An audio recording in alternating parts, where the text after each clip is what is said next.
So the next thing I'm going to do here is to use filter, with take function. So how we can couple filter and take function all together. So let's say I want to filter, right? Let's say I want to filter. I want to get the name of the patients, that spend over a certain amount. Let's say over that, have it, patients that have a total expenses above $20,000, right? So to do that, I'm going to filter. So I'm interested on the patient's name. So my array is going to be here, my patient's name, right? That's my array here, and the next thing is the expenses that I'm interested in. So I want to get patients that spend, over total expenses, expenses greater than say 20,000. Okay, let me close this and then enter. So these are the patients that spend, an amount greater than 20,000 here, right? We have like 4 patients that spend over 20,000. Now here is the way the take function can, we can make use of the take function, right? Let's say I want to only subset the first two of these patients, that spend above this amount. So I can just take here, okay, you can just use the take function and say, hey, listen, I want to take the first two patients, okay, and then comma, and then we have 2 in there, and then enter, and it picks the first two patients. And I can do the same, but I can say, hey, I just want the last patients, right? Instead of picking the first two, I can say, hey, I just want to have the last patients, that spend above this amount, and then you enter here minus. So up next here, I want to look up to the sort function, okay? Like how we can use sort, coupled with take function, to sort the data. When we sort, we use the take function and see how we can actually make that happen, right? So sort here, let's say I want to sort, sort by actually, okay? And again, I'm interested on the name of the patients, right? Okay, that spend and then the expenses, okay? That's my sorting array here. Okay, so actually I'm sorting this now. I need to precise, so this is actually, I didn't put any index here, so I believe this is being sorted like in a descending order. I mean, sorry, in an ascending order from the lowest to the highest. So after sorting these, because by default this is like ascending, like I was saying, if you want to make it like say descending, that you can put an index here, say, hey, I want to do it descending, so that will be -1 at the index, and then the ascending one is the 1. So by -1 is going to sort this, in the descending. So that's the, the first name that's been, Joe is the one that spent the highest amount, right? Coming down to Kane, that's, spend the lowest. Here is what I want to do, okay? I want to grab here the last three entries, the last 3 entries going downward. So by last 3 entries, I means those that spent the lowest amount, right? So I want to grab the last 3 customer that spent, the lowest amount. So to do that, that's when the take function comes into play, where we can use take, okay, take these, and then I want to take the last 3, so that would be -3, the last 3 entries, and then enter. So these are the last 3 customers that spent the lowest amount. Actually, that's what it means. Now the beauty of this is when you have a table, if your data set is a table like, data like the one that I have here, it can automatically update it. So I can just copy a new line of data sets here. So this is a new entry. Let's assume you have new entries in your data set, right? Like the one I just put right here. So it's going to change the names. When you refresh this, you're going to have like new names, okay?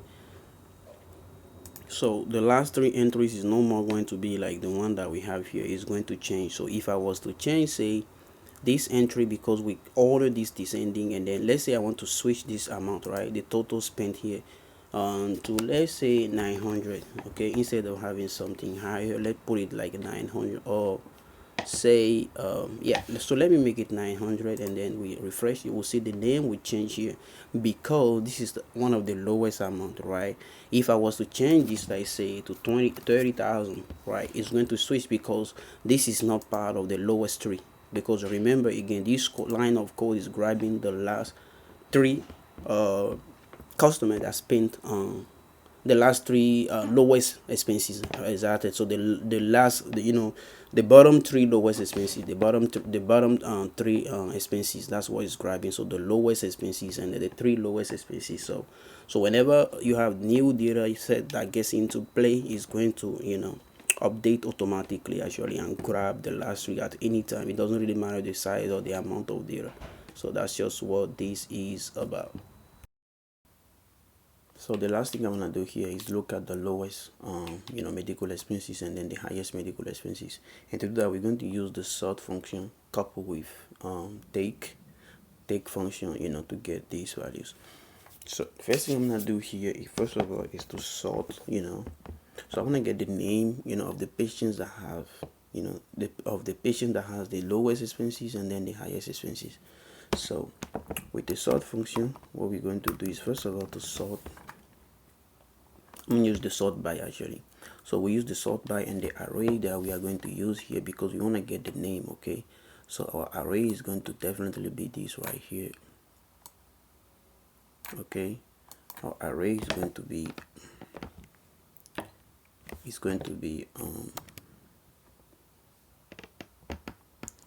this right here. I'm going to grab this. Okay, and we are interested in sorting these by our sort order will be this, right? The medical expense. All right, cool. Now we need to precise. I want to get this in a descending order. So if we don't put anything, by default is ascending, right? And then the other one is descending from the highest to the lowest. So it is up to us anyway.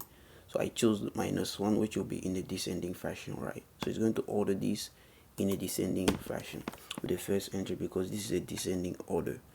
So we're going to use my take function here and ask him to take actually the last entry. So that will be -1. And when we enter this, is going to give me the name of the patient that has the lowest medical expenses, and that patient is Kane Simmons. So Kane is the one that has the lowest medical expenses, right? And we can do the same thing with the highest medical expenses as well. So we are going to actually use the same function, right? So we're going to first of all sort by, and then we are interested in the in the table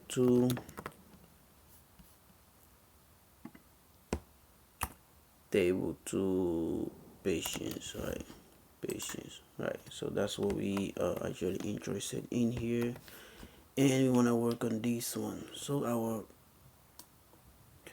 sort by array is going to be again, it's going to be our table 2 expenses, right? Expenses. So we can close this, and absolutely I'm gonna do it in a descending order, right? And again, I can do it ascending actually, so I can put in there just 1. It is up to me, right? And we close this. Okay, this is going to sort in an ascending order. So this is right now, this is ascending, right, from the lowest expenses to the highest expenses. Now I'm interested in the highest expenses. That will be the last entry, highest expenses. So we come down here, we're going to take. That's where the take function comes into play. Okay, you take this and then, hey, I want the last entry, the last record. So that will be -1 because I want the last record. And when we enter, it's going to give us the highest expenses, which is actually Pap Joe. So that's the highest record here. Very important. Now again, if I was to use say, instead of using sort, instead of sorting the descending fashion, if I was to sort in an ascending from the highest to the lowest, then it's not going to be -1. It's going to be the first record that actually I'm going to select. So yeah, so that's how you can actually use take and couple with sort by to actually get the the lowest expenses or the highest or the highest expenses. I think that's what I have for these new cool features in Excel that hopefully you will explore further and help you in this is just a sample of data, and it doesn't really matter the size of the data. You may have like millions of record in there. The same functions are going to yield you the same result actually. So thank you for watching this video, and I will see you on the next one.